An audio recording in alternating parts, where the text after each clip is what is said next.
My aunt told me I was too poor to join the family trip to Europe, so I watched her face as I posted photos from my business class upgrade. The family group chat had been buzzing for 3 months about the Europe trip. Mom's sister Diane had organized everything, a 2-week tour through Paris, Rome, and Barcelona. Everyone was going. My parents, my 2 brothers, my other aunt and uncle, even my 78-year-old grandmother who'd never left the state. Everyone except me. It's $6,500 per person, Aunt Diane announced during Sunday dinner. We need everyone to Venmo me by next week to lock in the rates. I was 24, fresh out of grad school, working my first real job as a data analyst. I'd saved $8,000 for emergencies, but was still paying off student loans. My apartment was small but mine. My car ran. I was doing okay, not great. I'll need to think about it, I said carefully. Aunt Diane's face did that thing, that pinched expression she reserved for disappointing relatives. Sweetie, if you can't afford it, just say so. No one will judge you. The table went quiet. My dad stared at his plate. Mom suddenly found her wine glass fascinating. We just think, Aunt Diane continued, her voice dripping with concern, that maybe you should sit this one out. Focus on getting your finances together. Europe will always be there. My brother snorted into his napkin. He still lived at home rent-free with a part-time job at Best Buy. You're probably right, I said, forcing a smile. For the next 2 months, I watched them plan. The group chat exploded daily with hotel confirmations, restaurant reservations, and outfit coordination. Aunt Diane posted countdown photos, 12 days until Paris. Meanwhile, I kept working. Picked up a freelance project on weekends. Skipped lunches to save money. I wasn't saving for Europe, though. 3 days before their departure,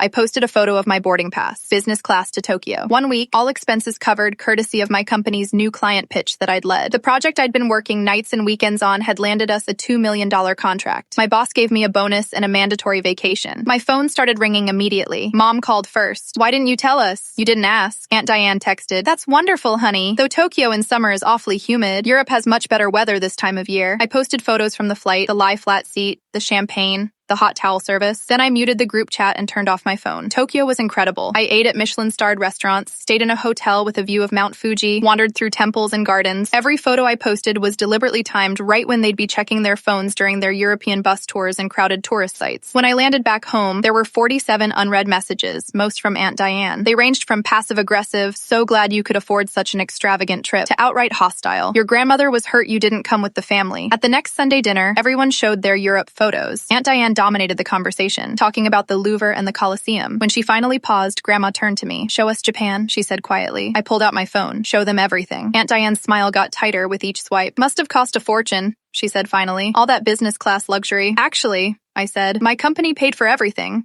including the $15,000 bonus I got for landing the client. I took a sip of water. Turns out focusing on my finances really paid off. My brother asked if my company was hiring. Aunt Diane hasn't organized a family trip since.